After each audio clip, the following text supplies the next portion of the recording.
Hi, everyone, and a very warm welcome to this episode of the Learning Journeys podcast from Lacuna Learning. We hope you're all keeping well, and in this episode, we are delighted to be joined today by Jen Coady. Originally from Waterford in Ireland, Jen was an international basketball player, although she started out competing very successfully in Irish dancing, something she's very proud of. She is currently coach developer at UK Coaching, working with performance coaches in Olympic and professional sport. Jen's had an amazingly varied career, having studied applied computing before moving into performance analysis and psychology. I first met Jen a couple of years ago, actually, at a UK Coaching Coach Developer Family Day. She became curious about my work, and I became curious about her work, and we kind of became friends from there. She also came along to Lee Valley in London last year when I was looking after some of our slalom athletes down there. She was just curious to learn about different sports and different environments. So she is someone who never fails to make me laugh. We've already had a bit of a giggle getting prepared for this podcast today, and somebody who positively challenges my work. So I'm completely thrilled to have her along to share her journey. Thanks so much for your time, Jen. So many giggles in that intro already, Douglas. Thank you very much for having me. I'm very excited to be here and to see what way our conversation meanders this morning. One poignant point of that intro was she was a basketball player. And I think for a lot of athletes, when you get to a certain stage and people go, oh, an ex this, or you were an athlete, I kind of go, oh, those good old days when 5Ks were easier. Oh, Lord. Yeah, I definitely know that feeling. And you're also now the first person to have provided comment on the intro. So thanks for that, Jen. As always, breaking You're the most rules. welcome. Yeah. Excellent. That's great.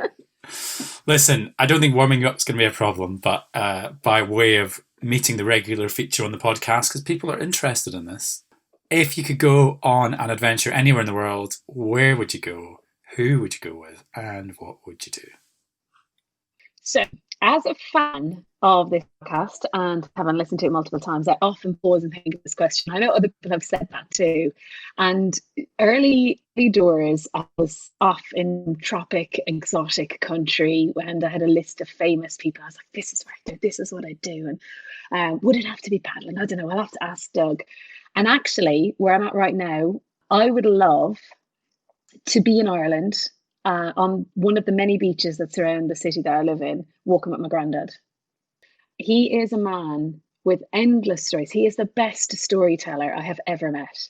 And to my nan's detriment, may I add, when I do ring home, he starts the story of how was your week in 1940. And Nan starts it on, oh, it was a good day, Jen. How are you doing?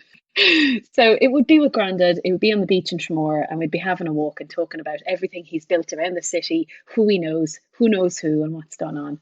Yeah, that's, I think, where it is. Oh, Jen, you did not disappoint with that one. That had a lot of thought in it. And interestingly, a lot of people went abroad. I hedged my bets. I had one in the UK and one abroad. But you stayed true to who you are and where you're from. That's just brilliant. And I could just see the two of you walking along the beach, shooting the breeze, getting the crack. So fantastic. Yeah. Listen, I've already. It would also probably be. Oh, sorry. It would also probably be an adventure to get home. With all this COVID stuff going on, so yeah. I should say that question's always caveated with there are no COVID restrictions in the world. You can do whatever you want. But you're right. At the moment, it would be something of a mission to get home to see your granddad.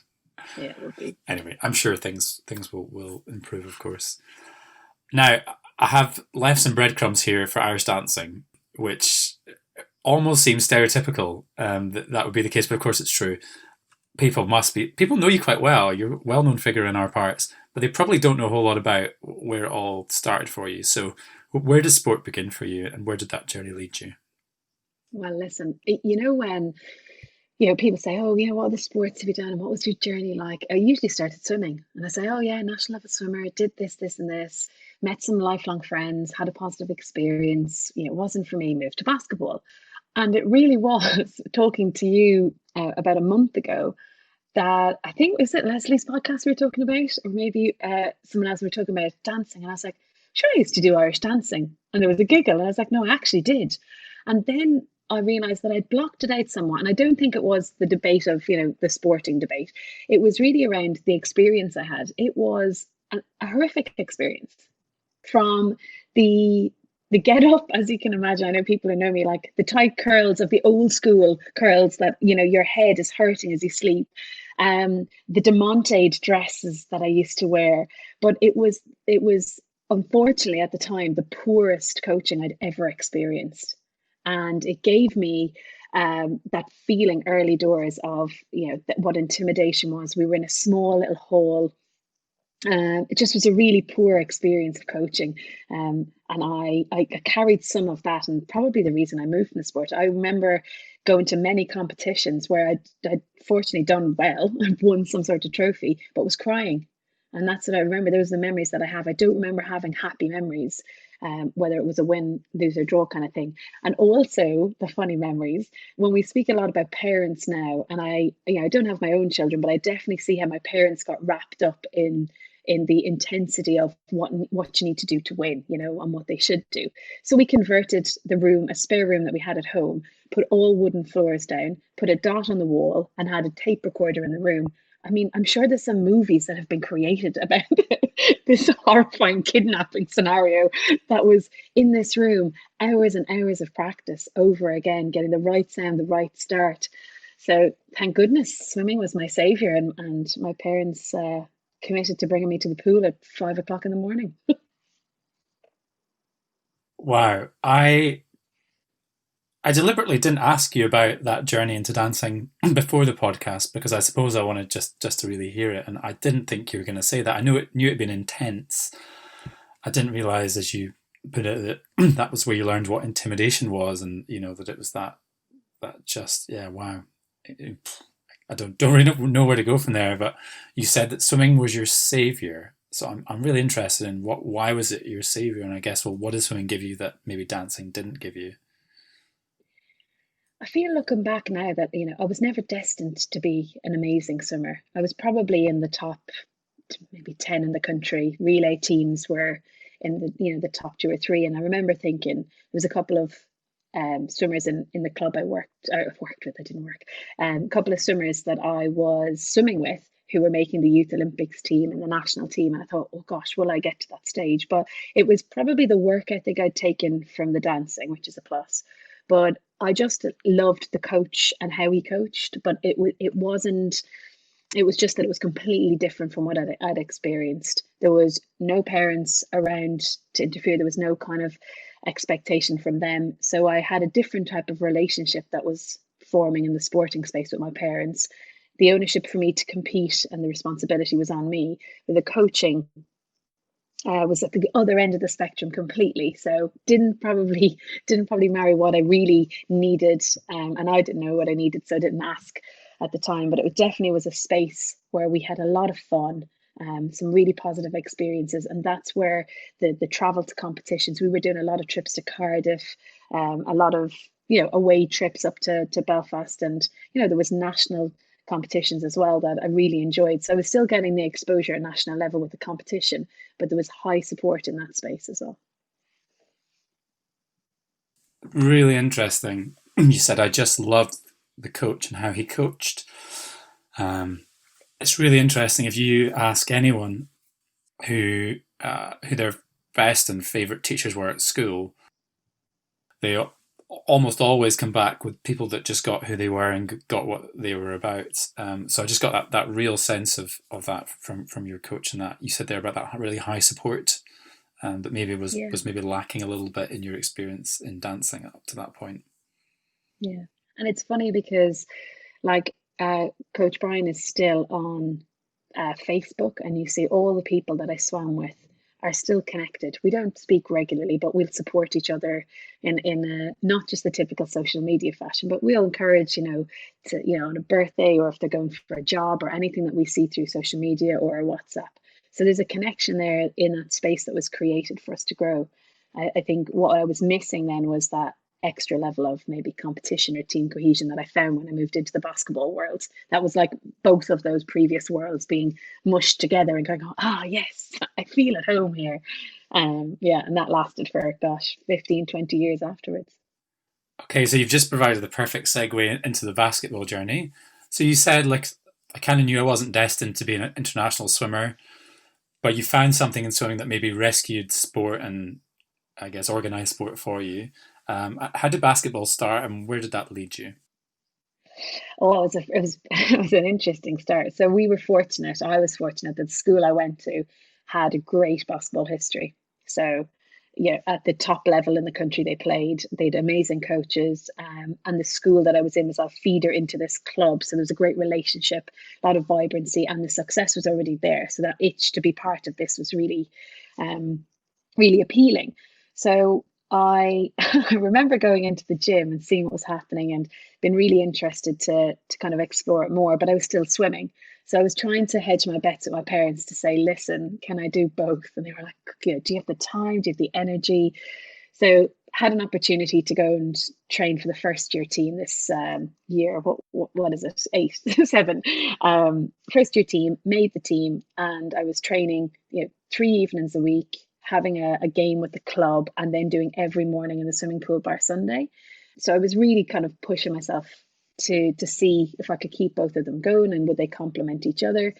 And then there was a point where there was a regional selection team, and there was a little bit of a drip feed that I possibly might make the national team. And that was what I'd wanted that I didn't have in the swimming world. I didn't maybe avail the opportunities or have the right connections or have the motivation to bring myself to the next level. So lo and behold, anyway, go to this competition, play well, exposure to the coaches that were selecting the team, and I made the under 15 national team. And that for me was it. That was the commitment that kind of pushed me over the other side, said, listen, swimming, thanks for everything you've given me, coaches and friends, but I'm moving into this space. And I never looked back. I can't say that all those experiences were amazing from a coach and athlete point of view. And I'm sure if I was to chat with those coaches now, they'd go, gosh almighty, you know, did we really do that? Did we really run in the snow 2 miles? Did I travel the length and breadth of the country to train and play? You know, and you do. Your choices, sacrifice, whatever word fits well in there. I made the choice to commit. My parents were brilliant at driving me again up and down the country, or we'd get the train because there was three girls from my club or the city that made it. But it had all the bite, you know, this next level, what's next, how much training can we do? And because the club was so successful, I transitioned very early into the senior team there, where that was that was a rude awakening. Training with the best team in the country, all a good bit older, and they knew what training was, they knew what commitment was, all those tick boxes. And they were in a space of really kind of you come to train, you come to compete. So row in, row in, young girl. So yeah, that was an interesting one. Okay, so I've had this lovely transition from dancing into swimming into basketball, and then through, like I suppose, like most people, you end up doing things in a not particularly planned way, and you find yourself with the national senior setup. What was that transition like, and I guess where did that lead you to? Well, if I'm to be honest, my experiences early doors, so 15, 16, all the way up to probably under 20s, there was things that I was collecting along the way that I wasn't, that were making the experience, maybe they were slowing down the experience for me, or it wasn't as positive as it could have been. So there was little negative parts in there that I was holding on to. And I think when I started coaching, so my sister came into the same school, and I we had that gap year. So I thought, you know, I'll take it on. I'll take on some coaching, and because I'd had some really good quality coaching from a technical point of view, and I was really curious about what I could bring and the vibrancy I could bring. I was like, right, I've had some, you know, crazy coaches, some good coaches, some maybe not so good coaches. What can I gather from all of those and, you know, give to these, support these players? And if I was to look back, Doug, on my first year of coaching, where I thought I was the bee's knees, we'd won bronze medal in the nationals. I thought, oh God, this coaching malarkey, I'm good at. Oh my God, how embarrassing. I was bellowing from the side. I was moving players like they were in this chessboard. And they had success because they'd come into a culture of basketball in the school. It was what they were known for. And, you know, some players had some skills and talents and things to offer, and others brought their own flair. So we had a really cool group of athletes, and it was very little to do with me. I just grabbed them, got them together, and off we went. So I learned on the way that paralleled my international experience. So I was always really ambitious to get to international level coaching so I could possibly influence some change in that space, have more transparency, maybe nurture in a different way. And it was never about the tech tack. It was never about challenging my technical ability. I thought I could always stretch to that. But it's like when you get players from all over the country, as small as it is, traveling 6 hours or traveling 5 hours, and there's loads of financial pressure. How can I support those athletes so that isn't an issue, and those parents that isn't an issue, and make this an incredible experience to represent your country, where some bits had been missing for me.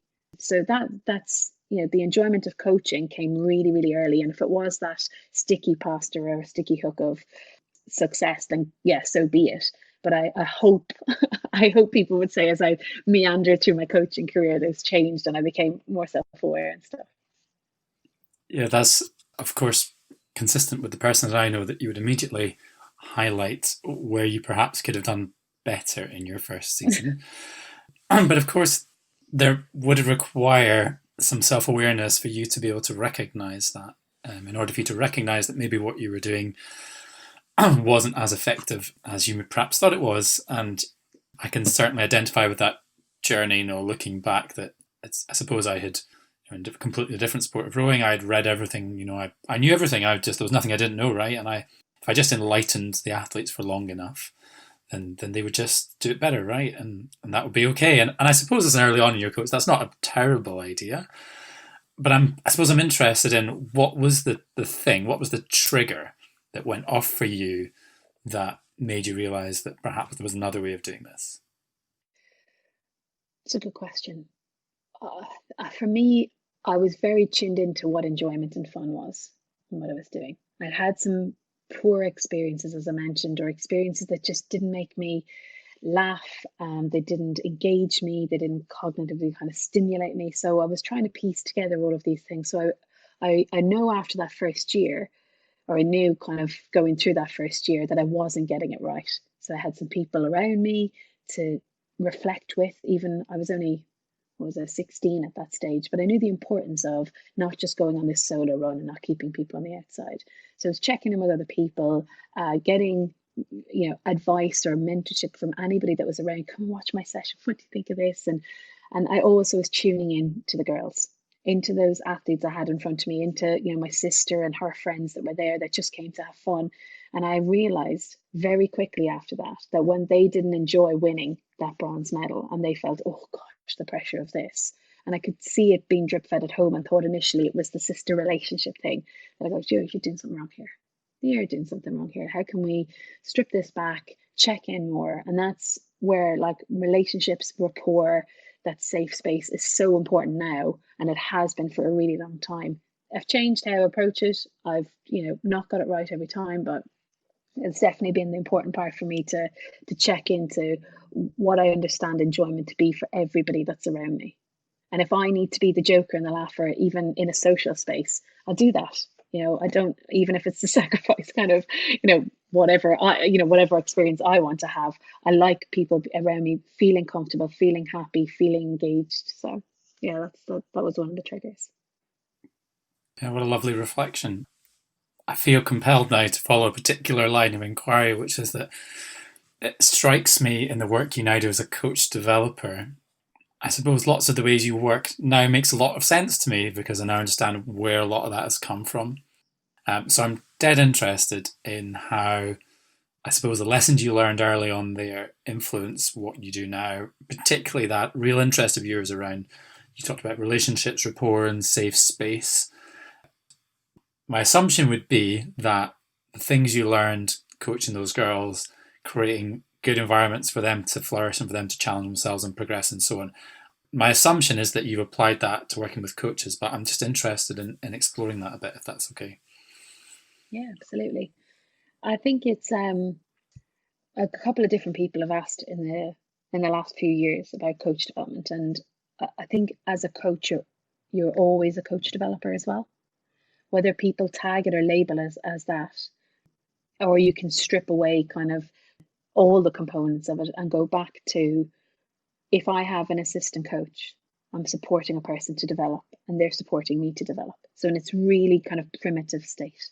And then we might watch videos together about the team that we are coaching. but we might also say, what do you think of your performance and what do I think of mine? And so there was an element of that always existed from early on.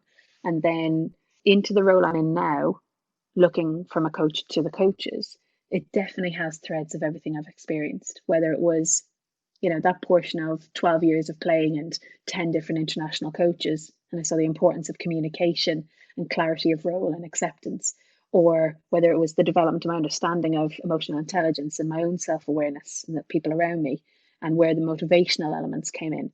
Like all of that piece together is definitely contributes to the lenses I have. I say lens because I really am very conscious that the different journeys I've had in and out of academia have led me to kind of lean towards mental health well-being, or the sports psychology, or the performance analysis, like all the interdisciplinary team elements. So, right, okay, how can we look at this from what the coach, where the coach is currently at, that kind of constructivism approach, and where have they come from, what's influencing what they do, what do they know what they do, how aware are they, what's motivating them in this long career that, we know it's not always financially in this country and a lot of other countries. You don't dive in and go, I'm making my millions from coaching.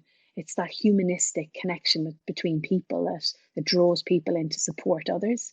So for me, it's one of the happiest jobs, most rewarding jobs. Yet if people ask me to measure the impact, sometimes I don't know.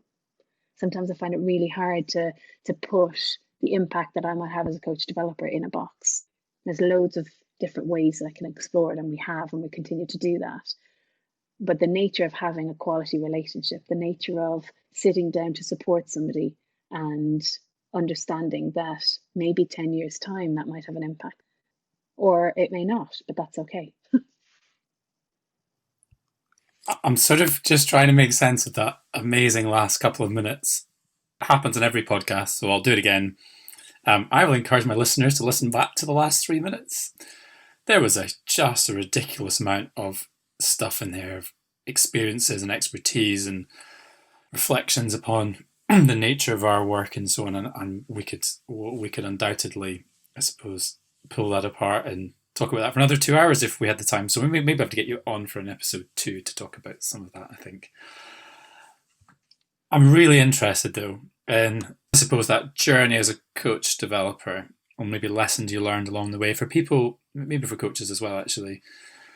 For people coming into these roles, what have been some of the big lessons you've learned along the way? What's maybe some of the advice you might offer other people going through that journey? One of the things that I suppose I was reflecting on there as you were speaking is that coming from an individual sport background, it wouldn't have been obvious to me that I would have a role to develop other coaches, because I would generally work on my own and do my own thing. But of course, coming from that really rich team sport environment, it was obvious to you that, well, if I want to provide the best environment for these players, then I'm going to need to develop this coach with me. So it was obvious to you. So there's different experiences.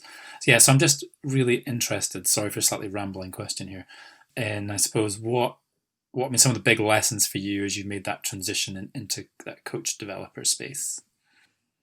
Yeah, there's been a few.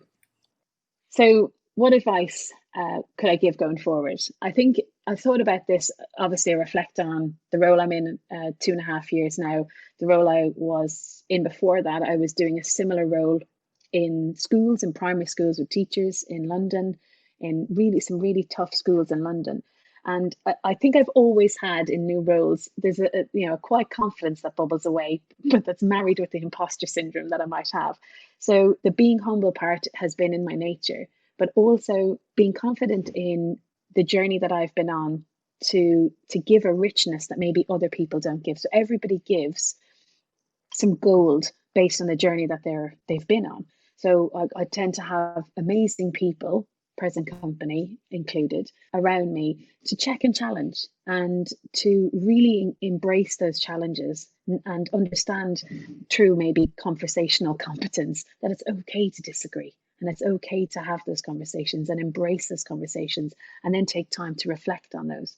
But another part for me is paying it forward. I think I've been fortunate. I've been fortunate to have good and bad experiences in and out of sport. I've had some amazing mentors that throw me in the deep end of really big roles that I've had. and I've embraced them, but I've always made sure that I've made time for others. And I think that's really important. A lot of people, give the advice of be curious. I don't know if you can force someone to be curious. I think when they're in an environment that they're happy, they're engaged, they feel valued, there's a sense of belonging, then they become curious. Thanks, Jen. It's never easy when people like me ask you to just give advice and, or things you've learned along the way. As always, there are gold in your answers, and there was gold literally in that one. So you talked about everyone's got gold within them from their journeys. They've got stuff that's there that's so rich. We just need to look at it. It's okay to disagree with people. So this idea of having a network of people who don't necessarily always agree with you. I talk a lot about this idea of critical friends. Now, Alan Lynn, who was one of my first guests, he enlightened me with that term over a decade ago. And he's definitely that person. And there's loads of people out there like that. People who are on your side, but they're allowed to tell you when you're being an idiot and when you could do something a bit better. And then I love this idea, Jen, of paying it forward, making time for others. I think that's, as we go along in our journeys, I suppose a lot of us have this imposter syndrome that we don't have anything of any value because we're still learning. But of course, if you've done it for a long time, there are people out there who would love if you would just share some of what you know. So there is a bit of that responsibility to maybe leave something behind. We could keep chatting for another hour quite easily, but I think we should probably just pause there and let people make sense of that. I just want to pick up a couple of things you said early on that just are really sitting with me. Thanks for sharing that journey early on in dancing that, while on the surface highly successful, undoubtedly gave you a lot of the work ethic and drive that you now have. You also talked about it as being a pretty intimidating and probably at times slightly soul-destroying experience. So thanks for sharing that. And it's just a really interesting one for people to reflect on. Then this amazing journey into swimming. And I just love the coach and how he coached and he just got you and got how to support you and so on. I love that you still call him Coach Brian, by the way. He's still Coach Brian. He's forever got that title. And then your journey into basketball, where I guess it kind of blended that competitiveness, that drive you'd had in dancing, but also with a bit more support that you'd had from swimming. That's maybe somewhere in the middle. Lent you into that lovely journey into coaching. And I love that bellowing from the side description, which I've got this image now of you just like giving it what for on the side. And yeah, I've kind of witnessed that coach and moving them around like a chessboard. I love that expression. And that journey to coaching and what that looked like for you and trying to develop others and take them with you and some of the lessons you've learned along the way. So, Jen, thank you so much for sharing your journey. You are quite active in the world of Twitter and so on. Where can people keep a track of where you are and what you're up to and what you're sharing? Where's the best place to get hold of you? Yeah, I think Twitter, as I've been told, is, my phone is an extension of my hand on some days. So Twitter, I'm at Jenny Coady 10. That would be an easy place to find, and happy to have a conversation with anybody in and out of sport. And I'm always good to listen and share a good story. So yeah, that'd be a good place. Thanks again, Doug. Okay, so Twitter, are you on Insta or anything like that? Are you? Not a big okay. Insta user. But you're a big Twitter user. Twitter, yeah, that's all I can manage in the time I have. Yes, I mean, but she commits to it. Like all things Jen does, if she's going to do it, she does it properly. So she's on Twitter and she's hard work and consistency. A very good Twitter citizen, or I think that's a good description of you. So yeah, check her out, everyone. See what she's up to. She's busy lady. Day jobs, UK coaching. She also does work for West Ham. Is that right? Yeah, performance coach with the women's team. I nearly got that wrong. I could have given another London club and got in big trouble over that one. So I didn't. So check out what she's up to. She's a really interesting person. She's always happy to have a conversation and just curious to learn, as you probably got a sense for that. Jen, thank you so much for your time. I'm so grateful. And that was an absolute hoot, as I knew it was going to be. Everyone, I hope you enjoyed it. I hope you got a lot out of it. There are a lot of really good things in there, so I would encourage you to listen back. Keep an eye out for future podcasts and obviously hit subscribe to make sure that you don't miss out. And at the moment, everyone, please stay safe.